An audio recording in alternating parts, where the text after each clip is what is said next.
ચાલો આજે સ્વાસ્થ્યની વાત કરીએ, પણ કોઈ લેક્ચરની જેમ નહીં, બલ્કि એક વાર્તાની જેમ.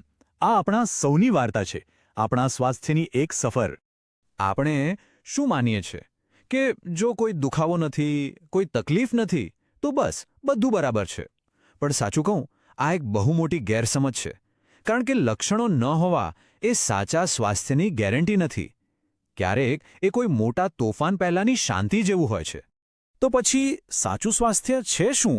એ ફક્ત બીમારીની ગેરહાજરી નથી. સાચું સ્વાસ્થ્ય, જેને આપણે વેલનેસ કહીએ છીએ, એ તો શરીરની અંદર ચાલતી એક સક્રિય પ્રક્રિયા છે. એક એવી ઢાલ જે સતત આપણું રક્ષણ કરે છે, ભરે આપણને એનો અહેસાસ પણ ન હોય. તો ચાલો આ વાર્તાના પહેલા ભાગમાં જઈએ. એક એવું સત્ય જે દેખાતું નથી, જે આપણને કેવું લાગે છે અને આપણું શરીર અંદરથી કેવું છે એની વચ્ચેની એક ઊંડી ખાઈને ઉજાગર કરે છે. આપણી આખી જીવનશૈલી જ જાણે એક માંદગીની રમત રમવા માટે આપણને પ્રોત્સાહિત કરે છે. આપણે રાહ જોઈએ છીએ કે ક્યારે શરીરમાં કોઈ સમસ્યા થાય, ક્યારે અલાર્મ વાગે, અને પછી આપણે એને શાંત કરવા માટે દોડીએ છીએ. ખાસ કરીને આપણી આજની જિંદગી, ભાગદોડ, લાંબા કલાકોની નોકરી, ટ્રાફિક અને સતત માનસિક દબાણ, આ બધું ધીમે ધીમે આપણી અંદરની શક્તિને, આપણી જૈવિક તાકાતને ખોખલી કરી રહ્યું છે.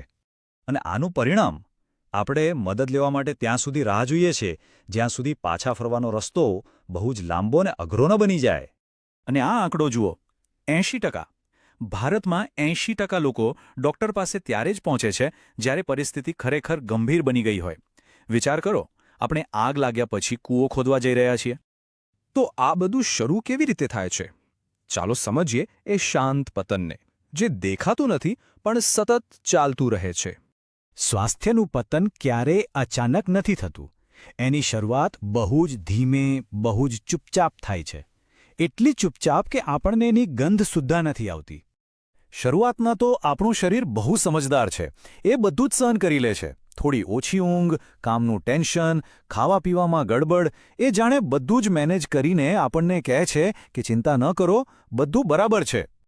પણ ક્યાં સુધી? એક સમય પછી શરીર બળવો કરે છે. સતત થાક લાગવો, વજન વધવું, વારંવાર ગળ્યું ખાવાની ઈચ્છા થવી, આ કોઈ નાની વાત નથી. આ શરીરની ચીઝ છે જે આપણને કહે છે, હવે બસ. અને ધીમે ધીમે આ બધી તકલીફો આપણી આદત બની જાય છે. ઇન્સ્યુલિન રેઝિસ્ટન્સ કે હોર્મોનનું અસંતુલન. આપણે માની લઈએ છીએ કે આ તો ઉંમર સાથે થાય. પણ ખરેખર આ રોગ પહેલાંની ચેતવણી છે. એટલે જ્યારે ડાયાબિટીસ કે હાઇપરટેન્શન જેવી બીમારીનું નિદાન થાય છે, ત્યારે એ કોઈ નવી શરૂઆત નથી. એ તો એક લાંબી, બહુ લાંબી વાર્તાનો અંતિમ અધ્યાય છે. પણ શું આ વાર્તાનો અંત બદલી શકાય છે? હા, બિલકુલ. કારણ કે આ વાર્તાનો હીરો, આપણો સાચો રક્ષક, આપણી અંદર જ છે. તો મૂળ સવાલ એ જ છે કે આપણા સ્વાસ્થ્યના આ પતન પાછળનું સાચું કારણ શું છે? જવાબ આપણા શરીરની સંરક્ષણ પ્રણાલીમાં છુપાયેલો છે. આપણી રોગપ્રતિકારક શક્તિ, આપણો અંદરનો સૈનિક.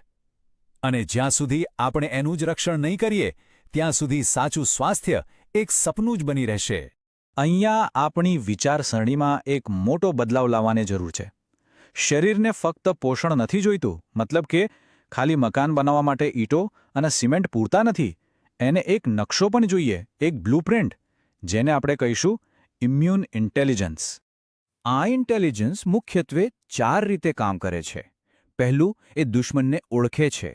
બીજું, એ તરત જ યોગ્ય પ્રતિસાદ આપે છે. ત્રીજું, એ દુશ્મનને યાદ રાખે છે જેથી ભવિષ્યમાં રક્ષણ મળે.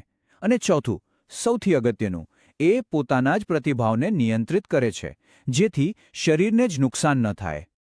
તો આ વાર્તાનો ક્લાઇમેક્સ હવે શરૂ થાય છે. એક એવો રસ્તો જે આપણને પતનમાંથી ફરી ઊર્જા તરફ, જીવંતતા તરફ લઈ જાય છે. હા, એક મોટું પરિવર્તન છે. ફક્ત દિવસો પસાર કરવા, બસ જેમ તેમ જીવી લેવા માટે નહીં, પણ જીવનને પૂરી ઊર્જા અને જીવંતતા સાથે જીવવા માટે. બીમારીના ડરમાં જીવવાને બદલે પોતાના સ્વાસ્થ્યનું સુકાન પોતાના હાથમાં લેવું. આ સમજ આપણને સશક્ત બનાવે છે, આપણને આપણા જીવન પર ફરીથી નિયંત્રણ આપે છે. અને આ સૌથી મહત્વનો અને આશાસ્પદ સંદેશ છે. સ્વાસ્થ્યનું પતન એ કોઈ વન વે રોડ નથી. સાચી સમજ અને સાચા પ્રયત્નોથી સ્વાસ્થ્યને ફરીથી બનાવી શકાય છે, પુનઃસ્થાપિત કરી શકાય છે.